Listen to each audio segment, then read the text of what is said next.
Le capitalisme engendre une dynamique permanente d'accumulation, de crise et d'innovation. I believe that open markets and free enterprise are the best imaginable force for improving human wealth and happiness. Je pense que les forces sociales et politiques sont les forces centrales dans la dynamique du capitalisme. Did you ever have a moment of doubt about capitalism? Is there some society you know that doesn't run on greed? How would Smith see the economic world around us? I think Keynes would have said the problem is the hole in the economy. Hayek really wrote The Road to Serfdom as a warning. You always have to be careful with Marx about the one-liners. Polanyi, for me, was an intellectual earthquake. I mean, if I had to stereotype Ricardo, I would say he would look like George Soros. Si vous retournez chez Adam Smith, Marx, Schumpeter, vous avez des embryons de mécanismes vous permettant de comprendre la crise actuelle. We were told that capitalism is the product of big thinkers and big ideas. But is it true? How did ideas shape our lives? What is their relation to reality? Can they help us understand today's economic crisis, let alone the future of capitalism?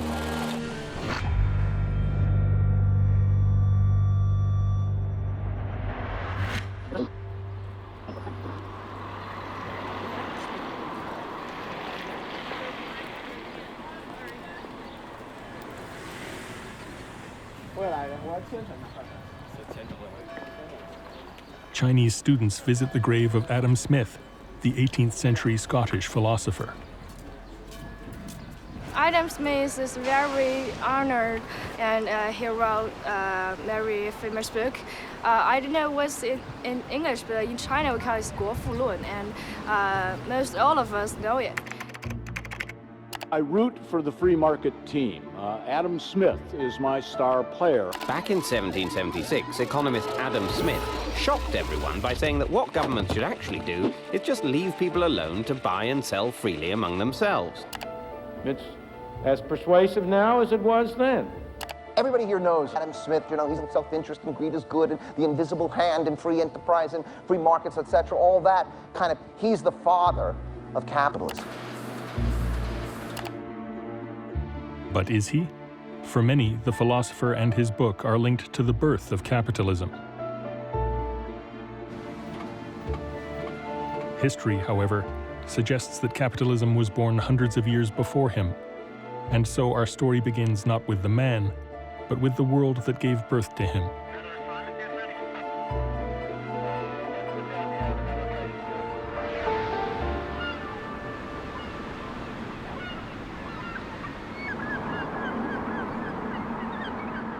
Now, Smith himself was brought up in an interesting port on the east coast of Scotland.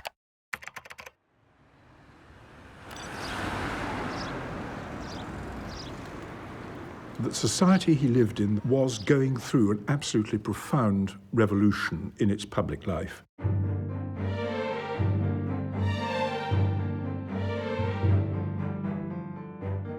The Glorious Revolution in Britain had brought about a religious revolution in Scotland. And then a few years later, Scotland is united to England by an Act of Union, the Act of Union of 1707, which is still in force. And that again brings about a political revolution.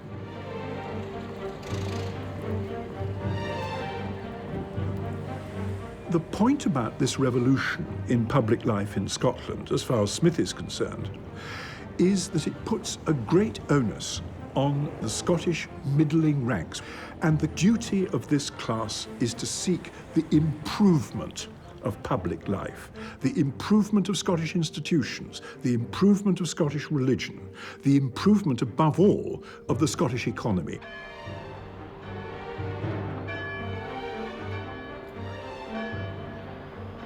When Smith moved from Kirkcaldy to this house in 1778, he moved with his mother, who was, by that stage, a very frail old lady.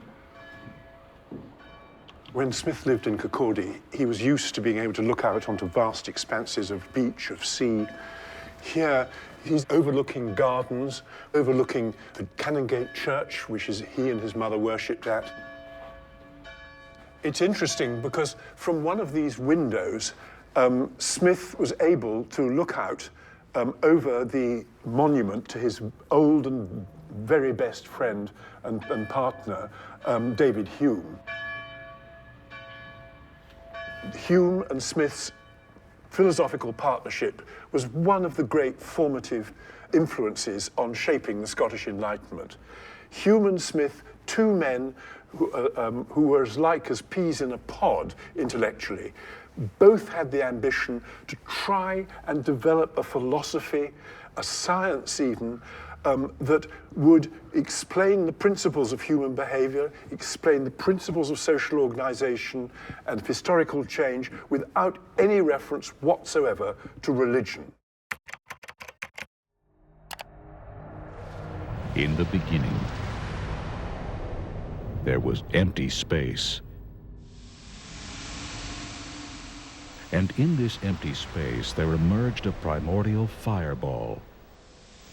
Billions of years ago, this fireball exploded.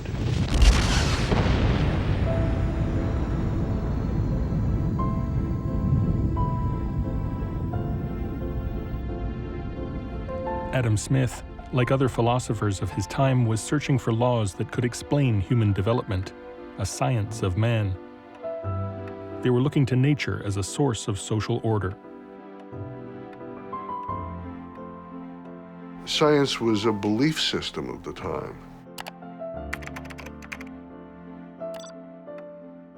As God and sort of theological hierarchies begin to sort of break down, one of the things that begins to emerge is an idea that if we can no longer look at the universe as God's creation, we need to start looking at the universe as a creation which has some kind of absolutist logic to it.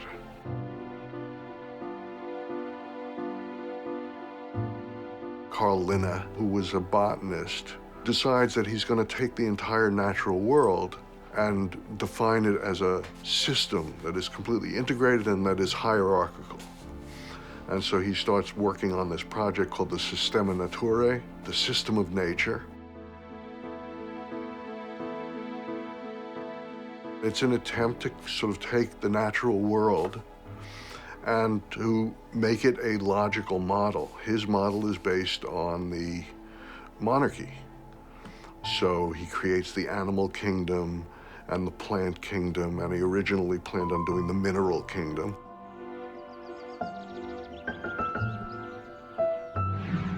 What he's doing is taking the social structure of his time and turning it into a natural hierarchy. In other words, that hierarchy is not something that has been created by the sword, but rather hierarchy and inequality is something that has been created by nature.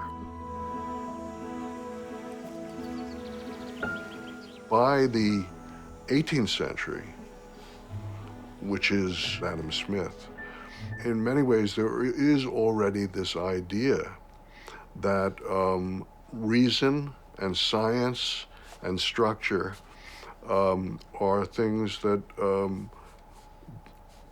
are the architecture of truth.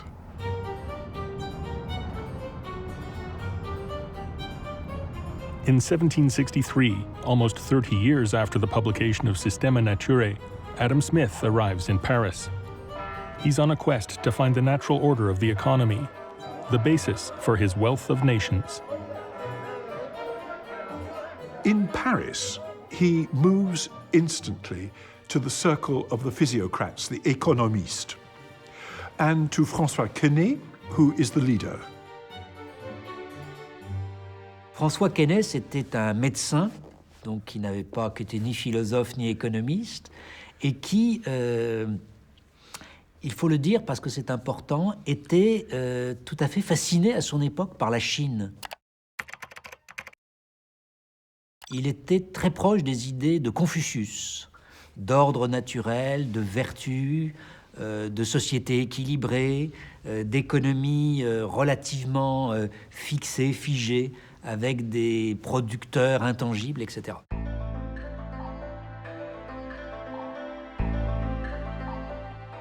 Keynes se pose la question de l'économie en disant on doit pouvoir construire le circuit de l'économie.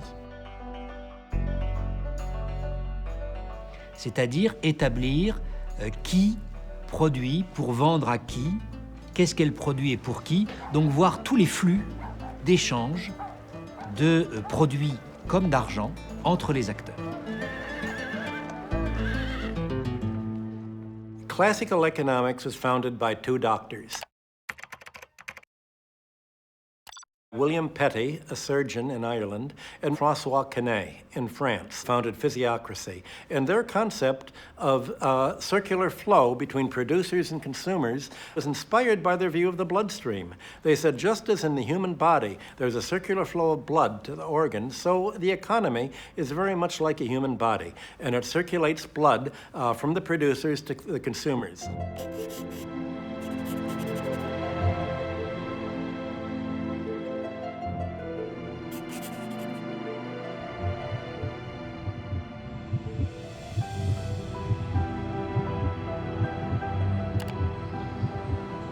Quesnay était quelqu'un qui, justement par l'influence des idées chinoises de Confucius, considérait qu'il y avait un ordre établi quasi naturel, il disait même un ordre naturel divin qu'il fallait conserver.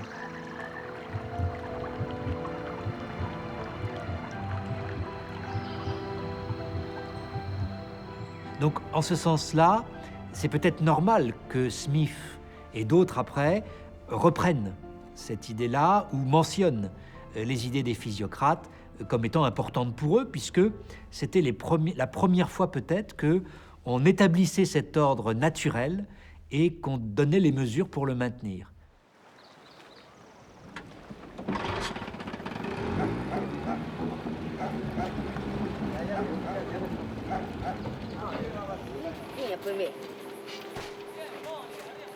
According to Smith, faith in the natural order of the free market could be observed here, in one of the more remote regions on Earth.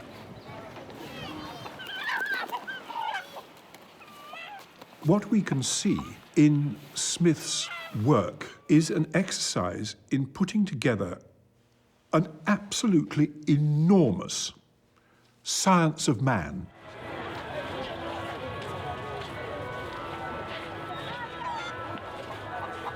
He claimed that the origin of the economy is rooted in the natural human capacity for trading and bartering.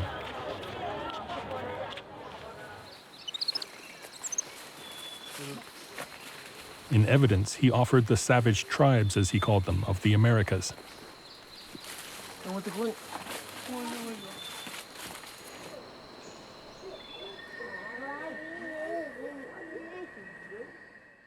Adam Smith was the first person to really lay it out elaborately and explicitly. Once upon a time, when there was no money, people would have to swap things directly. You know, I would say, tell you what, I'll give you 20 chickens for that cow. All right, maybe 25 chickens.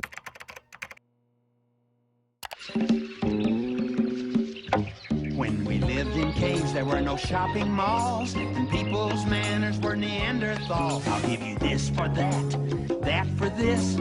We'll make a trade called barter. I'll give you this for that, that for this. We'll have it made with barter. And, you know, people would negotiate, they'd come to a deal. That's how the economy worked. Gradually that becomes inconvenient. Maybe you don't want my chickens, I don't have anything else you want. So we settle on one thing that everybody's gonna want. That becomes money. It was a radical idea. For the first time, economic activity was stripped of its complex social context. Psychology, cultural norms, religion, and community, and studied in isolation, as if in a laboratory. It makes perfect intuitive sense. The problem is it isn't true. No one's ever been able to find any place where that's the way ordinary transactions take place. And if you think about it, it's kind of obvious why they wouldn't, because it assumes that even in a Neolithic village, everybody's going to be dealing with each other on what economists call the spot trade. I give you something, you give me something, we walk away.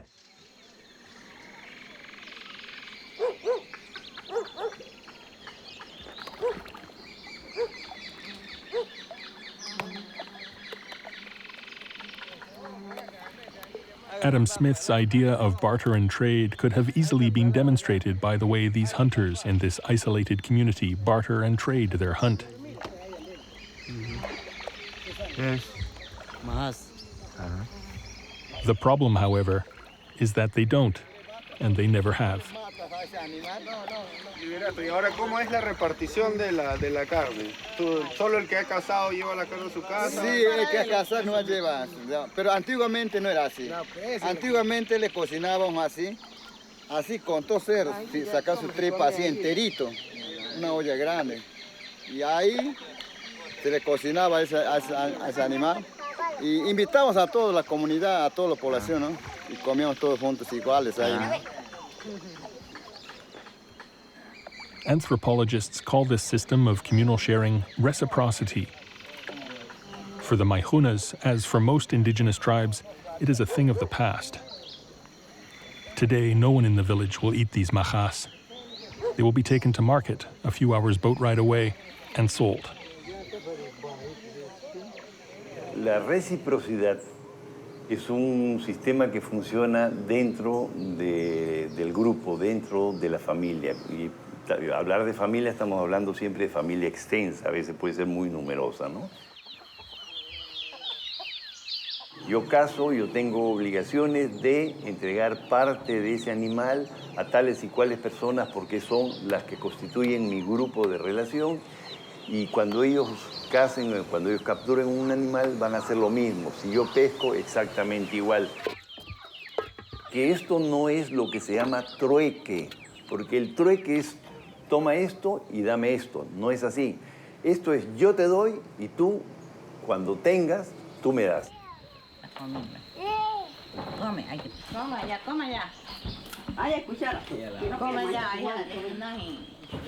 Adam Smith, you can't really blame him. He didn't really have the evidence. But since then, economists have been told over and over again by anthropologists, well, no, people don't actually do that.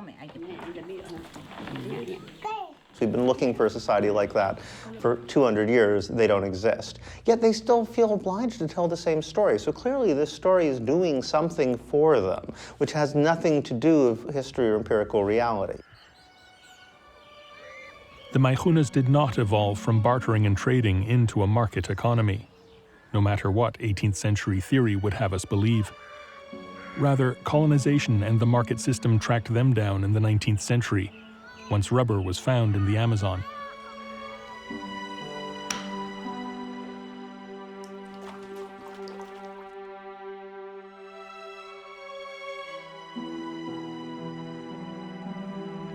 Many Maihunas and other tribespeople were enslaved and murdered during the rubber boom that followed.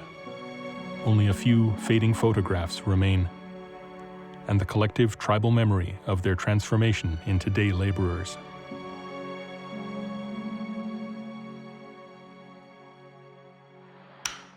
Solamente han trabajado como esclavos, han trabajado como personas que solamente como quizás no entendían mucho qué es un dinero solamente para una vestimenta. Entonces prácticamente estas cosas, yo entiendo que esto han trabajado mucho los Maihunas.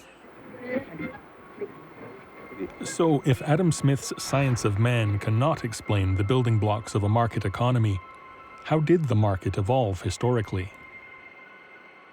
Qui fait le capitalisme? Pour les idéologues, ce sont les grands penseurs, Smith, Ricardo. Pour moi, ce sont les marchands de Venise, les marchands de Bruges. Ce sont les acteurs qui inventent les institutions du capitalisme. Et Adam Smith est simplement une lointaine justification de ce mécanisme-là dans le domaine des idées.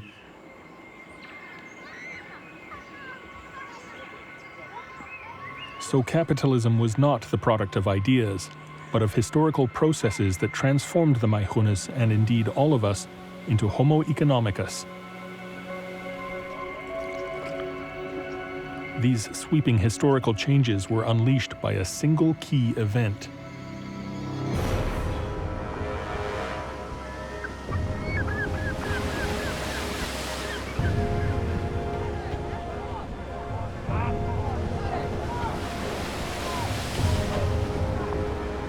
גילוי אמריקה היה מאורע מכונן גם של המהפכה המדעית וגם של הקפיטליזם, של הכלכלה הקפיטליסטית. באופן מאוד מאוד שלוב, הדוק אחד בשני. למה הוא מאורע מכונן מבחינה מדעית? כי התפיסה המסורתית של ידע הייתה שרוב הידע, כל הידע החשוב, ההכרחי, כבר נמצא ברשותנו. הוא כבר התגלה לידי הקדמונים, הוא כבר קיים בספרי קודש, בתנ"ך, בברית החדשה וכן הלאה, ומה שבעיקר צריך לעשות זה ללמוד את הידע הזה ולחיות לפיו.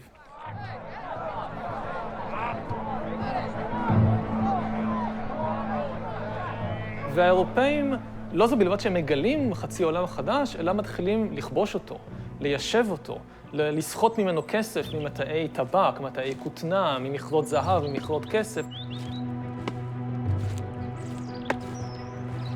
אתה רוצה לכבוש את אמריקה ולשלוט בה, אתה צריך מהר להשיג המון ידע חדש. ידע גיאוגרפי, ידע אנתרופולוגי, ידע בלשני, ידע על צמחים, על בעלי חיים, על אקלים, וזה מה שהאירופאים עושים. So the discovery of the Americas was a formative event for the scientific revolution. But what was its connection to the evolution of capitalism? The interesting thing is that our entire arguments about world history, I think, are on a false basis. We argue, why is it that Europe was in a position to conquer the world and not anybody else? Well, maybe that isn't the right question. I mean, it's very clear that in many periods of time, China, for example, could have easily done what the conquistadors did.15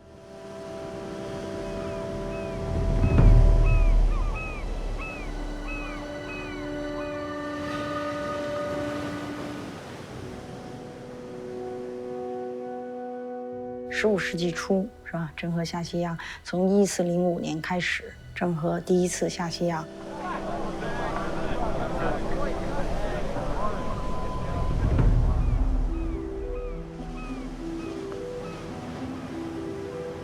那么一直到1433年啊，郑和第7次下西洋以后结束啊。那么在这个以后啊，那么差不多80年。80多年以后啊，西方才开始东来。但是从这个规模上来看啊，从这个人员的配备以及这个船只的这个技术啊，造船的技术以及航海的技术来看，那么在这80多年前啊，这个郑和下西洋的时候，那么中国应该说是在这个站在这个世界的这个航海的前列的。But it just never occurred to them to depopulate entire continents to be able to accumulate, masses of gold and silver. It would have seemed completely psychotic to most people on Earth. So it's not that everybody wants to rule the world. The question is, why did Europe actually end up doing it? I think the answer lies in this peculiar relationship between lenders and entrepreneurs, as I call them. And if you think of the conquistadors as the archetypal entrepreneur who always wants more and more, who's always creating something out of nothing and in order to make more and more money. So while Chinese voyages of discovery were decreed by an emperor, Western discoveries began as private initiatives, unleashing a completely different process. מה שגילוי אמריקה מאותת למשקיעים, לבנקאים, למלכים, לסוחרים, זה שיש פה באמת הזדמנות אדירה על ידי השקעות ביוזמות חדשות לקבל תשואה גדולה לאין שיעור ממה שהשקעתי מלכתחילה. אז אנשים מוכנים לתת סכומים הרבה יותר גדולים של כסף, הרבה יותר בקלות, כי יש את הדוגמה של קולומבוס, הנה זה עבד שם. ומשם זה מתחיל, כלומר יש פה איזשהו מין מעגל קסמים כזה. והיזמים, עכשיו יש יותר אשראי ליזמים, אז כמובן שחלקם כושלים, לא כל הדברים מצליחים, כמו שרוב הסטארט-אפים היום לא מצליחים. אבל מספיק שאחד לכמה סטארט-אפים גיאוגרפיים כאלה באמת מצליח, ואתה מקים לעצמך מושבה בפיליפינים או במקסיקו.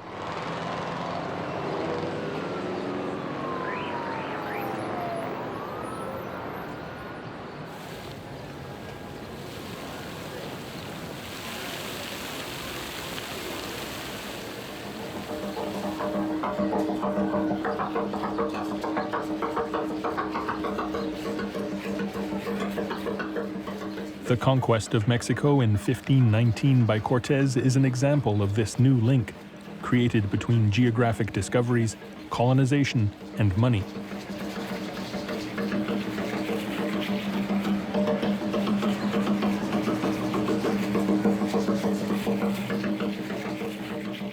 The fascinating thing I discovered when I started looking at the actual histories of the conquistadors is every single one of them was in debt.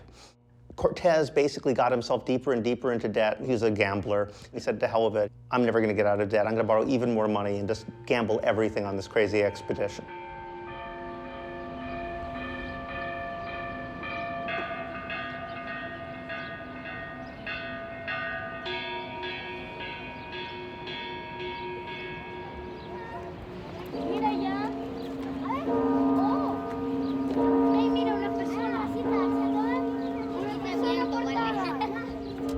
Estamos ahora frente al templo, el templo más importante de este lugar.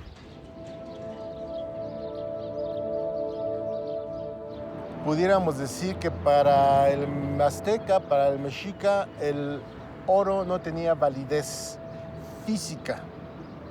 Para el español sí la tenía, era un metal muy importante por los diversos usos que le podía dar, desde económico hasta material, llamémosle científico, con muchos usos.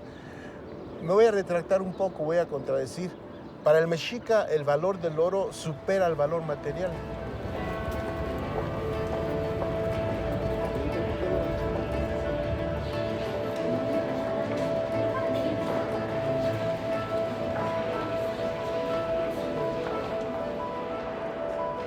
When asked by the envoy of Montezuma, the Mexica king, about his obsession with gold, Cortés replied, "My companions and I are suffering from a disease of the heart, for which there is no cure but gold."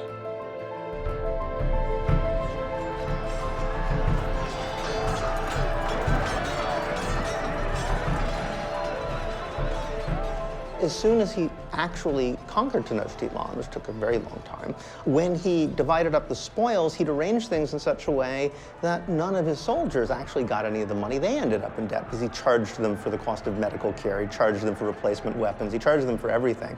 They were all in debt, they were up in arms, they were going to kill him. He finally said, look, okay, I tell you what, I'm not going to let you off the hook, I'll give you a 10-year moratorium, go off to the provinces and govern those. And so they became these incredibly rapacious governors who just extracted as much money as possible.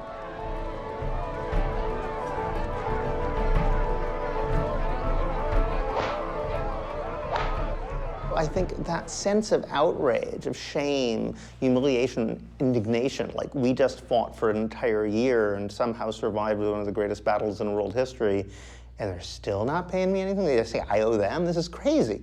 And that sense of outrage and unlimited power combined turns them into monsters.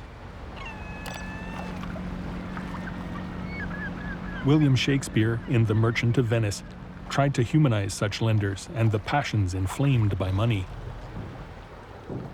He hath disgraced me and hindered me 500,000, laughed at my losses, mocked at my gains, scorned my nation. You never actually see the guys that Cortés or people like that owe money to. You don't really know who they were. But that relationship between the financiers who are expecting their 5% or whatever it is, 7% a year interest, and the entrepreneur, as it were, the warrior who goes out there and conquers worlds, that relationship becomes the very basis of our modern economic monetary system, even though we no longer think of it that way.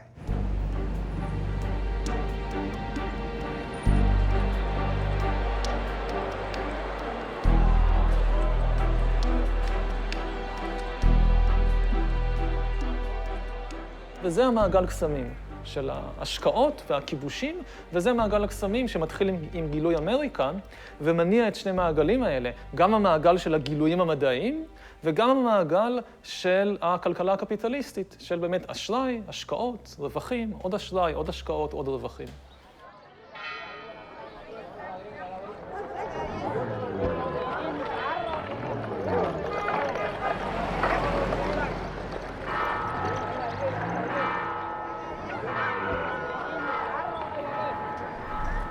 The Spanish conquistadors, with their voracious appetite for precious metals, found here a mountain of silver.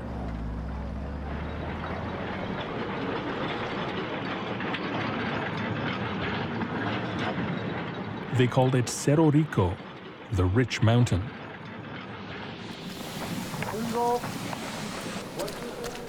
Over the 3 centuries that followed, more than 62 metric tons of silver was extracted from Cerro Rico, at great human cost. And it's the silver. But it's no good quality of silver, not like in the colonial time. It was this silver that triggered an explosion in international trade.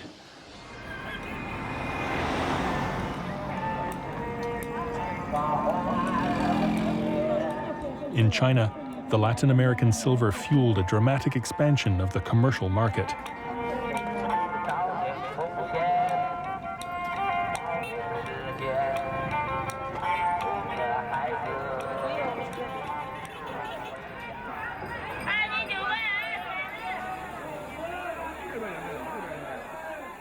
Many people now still think that China was isolated from the world before the 19th century. It is a world on its own. It's not interacting and trading. In fact, now it is very clear that the European Greek discoveries of the Americas and things like that actually has a real, very important impact on China.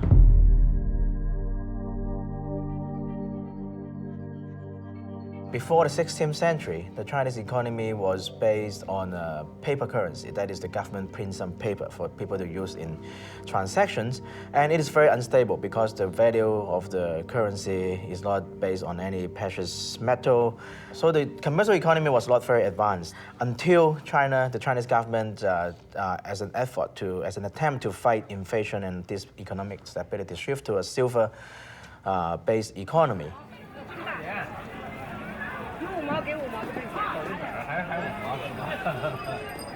China at that time then found a very reliable, stable, and large source of silver. So the whole economy was silverized, meaning that silver became the standard currency for commercial transactions. So it laid the foundation for rapid commercial expansion.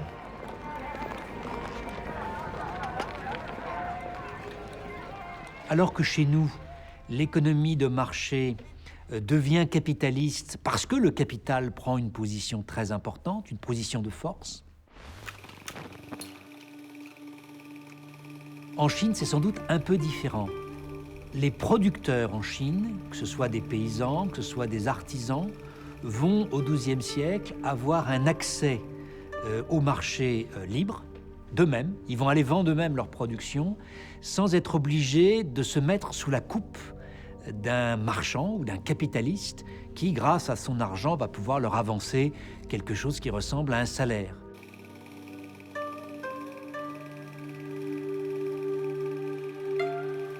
The market that evolved, made of small producers who interacted freely without the need of an entrepreneur or capitalist, attracted the attention of European travelers and missionaries.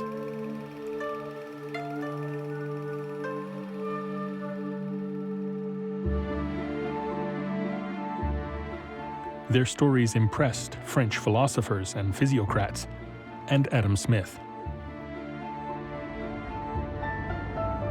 The row over a third runway at Heathrow Airport has overshadowed the Prime Minister's first full-scale ministerial reshuffle. But in Britain, the global market fueled by silver from the Americas had a completely different impact.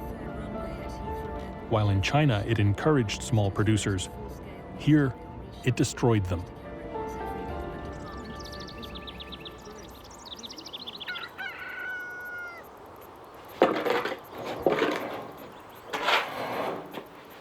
Simon Furley is an advocate for independent small farmers, which has become a rather rare breed since the 16th century. If you're really good, you could make a minimum wage out of 4 cows, 4 dairy cows, not intensively fed. And that would require about 10 acres, something like that. I've got 2 cows, and in order to do it full time, you'd need 4, and you'd have to be good. how independent farmer has been squeezed like that. This is like 400 years process. Yes, about that. Well, it kind of dates back to enclosure from the 16th century onward, when small farmers were pushed off land so that the larger landowners could monopolise the land and improve it, to make it more productive, which they did. But they threw the bulk of people off the land in the process. And it didn't have to happen that way. The silver that flooded countries like Spain created a growing demand for English wool, which made raising sheep more profitable. Peasants were displaced to make room for more sheep. The process was called enclosure. Les enclosures, en fait, c'est le désir des seigneurs, des propriétaires terriens, qui sont parfois aussi des bourgeois au XVIe siècle en Grande-Bretagne. C'est leur désir de faire respecter un droit de propriété qui, jusqu'à présent, était par la tradition plus ou moins géré en commun, laissé en culture pour les populations qui étaient les plus pauvres. Donc à partir du XVIe, les seigneurs et les bourgeois se mettent à faire valoir leur droit à la terre.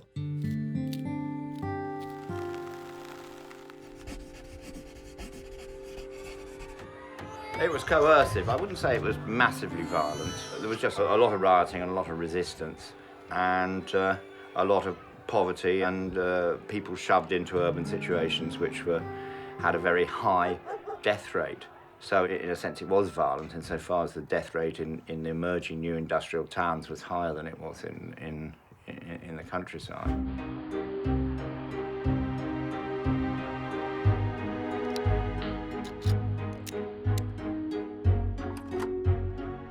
They throw down houses, wrote Thomas More. They pluck down towns and leave nothing standing, but only churches to be made into sheep houses. Les conséquences en Angleterre sont énormes. Que faire à ce moment-là?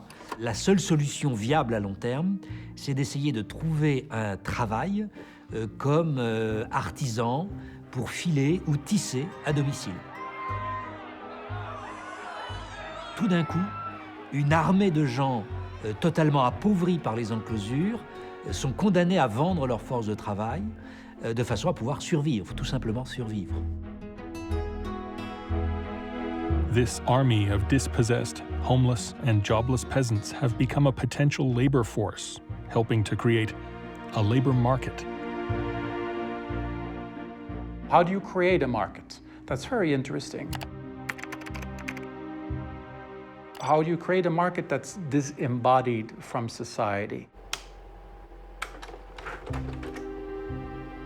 You can pass all kinds of laws, which happened in England between 1650 and about the early 19th century, that criminalize poverty.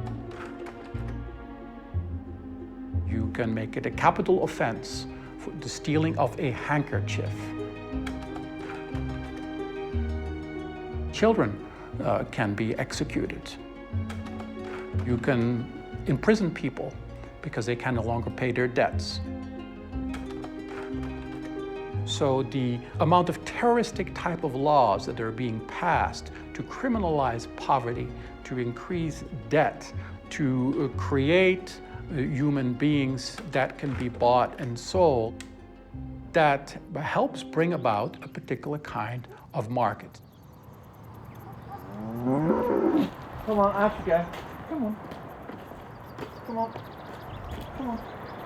Come on. The people who were thrown off the land lost their connection with the land. If you have access to land, you have a certain measure of independence. You are your own boss, and you're not really beholden to anybody. And whereas once you're alienated from the land, you're in a much more insecure situation, and you're less able to contest the forces of the economy.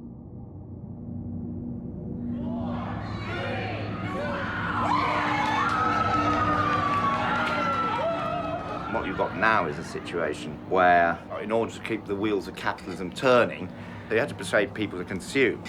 which was kind of one of the problems with people living on their own land, on common land or whatever it was that they weren't that wild about going out and consuming. You don't need to go and buy very much if you actually live in a place like this.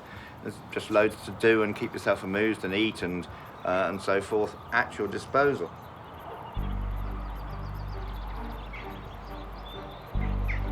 So the trail of silver and gold that began in the New World helped to stimulate a global market that eventually transformed British society. Around the world, private entrepreneurs were using the newly found riches to build empires. Smith is fascinated, as he has to be, by the mushroom spread of empire. After all, every country in Europe is founding colonies in the underdeveloped world.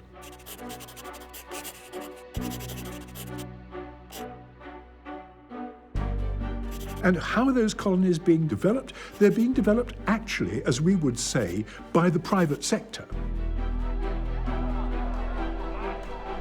Great trading companies, what are they doing? They're moving, with permission of government, into different parts of the world, and these trading companies are becoming governments.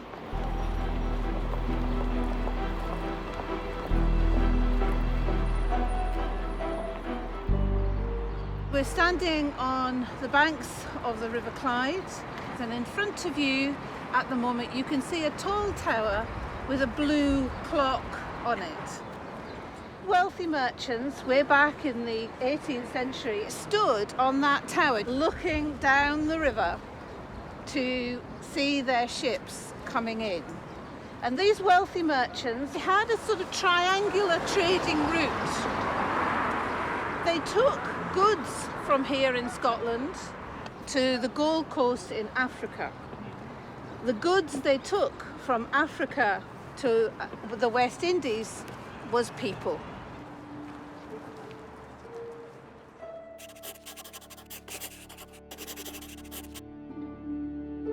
Ships from Europe brought goods to Africa, then took slaves to the New World and brought raw materials back to Europe. It was called a triangular trade and was mainly a private enterprise, which contributed to the emergence of market economy. The workings of commerce and empire in the 18th century, right the way through Europe, is increasingly dependent on black slavery. Smith knows this very well. He, after all, was a close student of the workings of the Scottish economy of his own day, but he chose to turn a blind eye on slavery.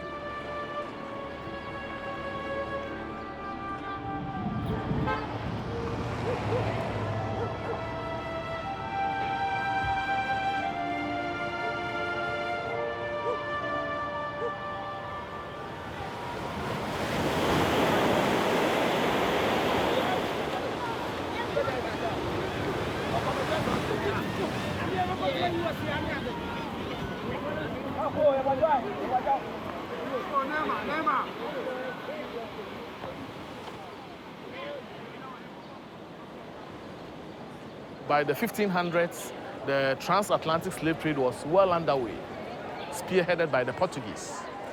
And when they came, they put up these castles along the coast.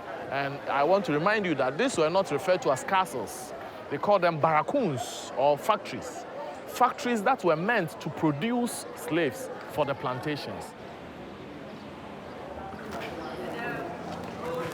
You see this?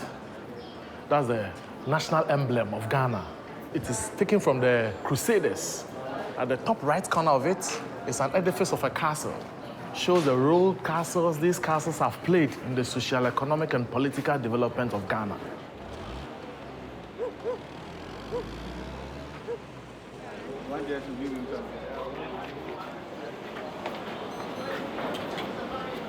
This was the male dungeon.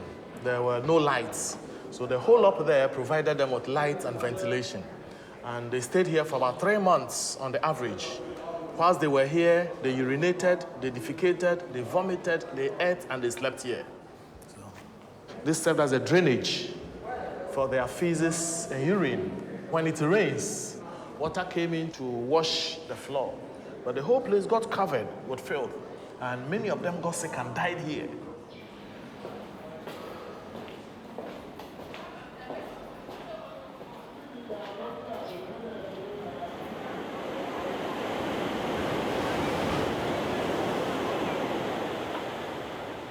מה שצריך להבין לגבי סחר העבדים, שזה מפעל כלכלי למהדרין, שמאורגן על ידי השוק הקפיטליסטי, זה לא מפעל ממשלתי, זה לא מפעל של מלכים, מי שמארגן אותו ויוזם אותו ומבצע אותו, אלה חברות פרטיות.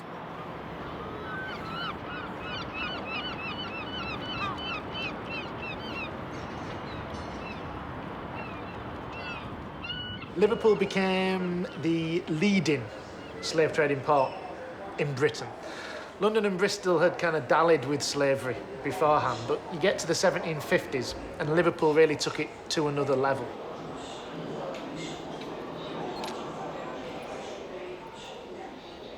You know, you're not talking about a 50 or 75-year period.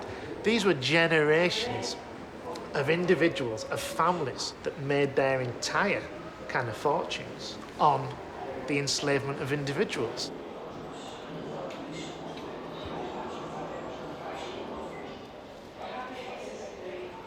Thomas Golightly was one of the mayors of Liverpool. He was also one of the traders in Liverpool who traded in Africa. Now, he was a very important man. He was the treasurer for a number of societies. And what it shows is how influential individuals in this city were who were involved in the transatlantic slave trade. שמאיפה יש להם כסף לקנות אוניות ולקנות עבדים ואת כל הדברים האלה? מהשקעות של בני אדם בבורסה. אנשים משקיעים את הכסף שלהם בבורסה, במניות של חברות סחר עבדים, או שמים את זה בבנק, והבנק נותן הלוואה לחברה לסחר עבדים, ועם הכסף הזה עושים את סחר העבדים. וכל הסיפור שם זה רק רווח.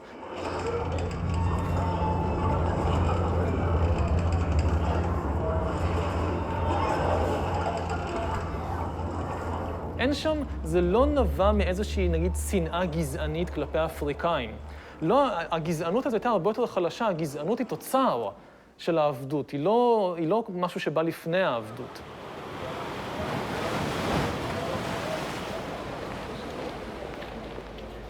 "400 years of slavery. Capitalism, deadly. Everybody wants his share."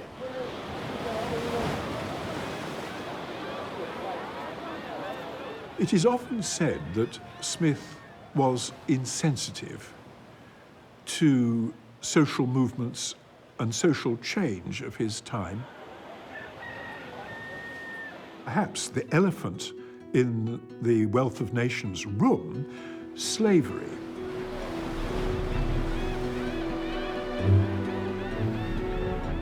Certain economists and historians would have us believe that what we call free market capitalism was envisioned by Adam Smith and his book, The Wealth of Nations, and came to life with the Industrial Revolution.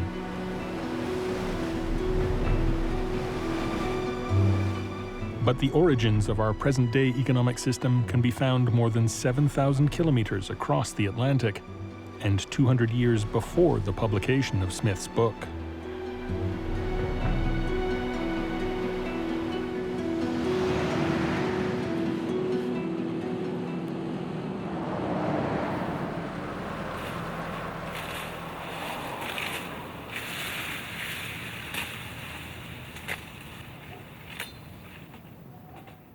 The plantations of the New World were the first productive activity which Europe located in these non-European regions.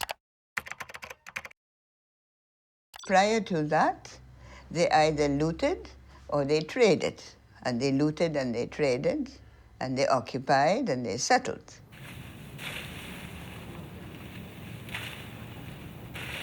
And some of these plantations were very large, far exceeding any factory at the time in Europe. It had all the characteristics I would maintain of capitalism, with the sole exception that the labor was not wage labor, but unfree slave labor. But in every other way, it was capitalist to the exclusion of any other consideration. It was only about profit.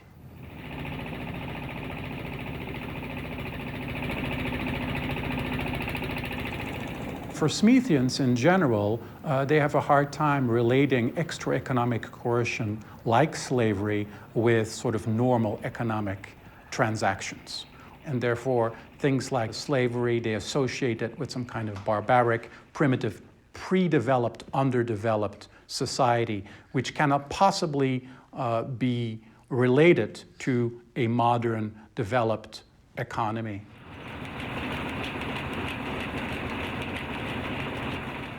But a strong case can be made that capitalism actually started in the 16th century with the colonization of the Caribbean and Latin America.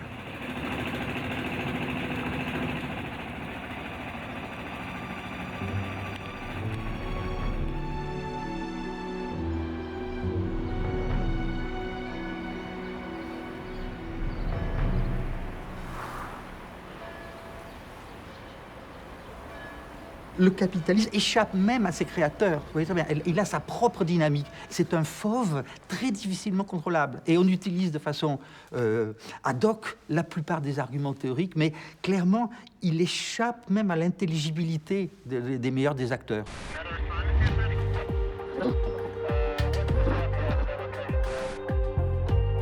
But if indeed the birth of capitalism has nothing to do with Adam Smith, why has his book, The Wealth of Nations, become such an influential work? And why is his view of the economy as science so widely held?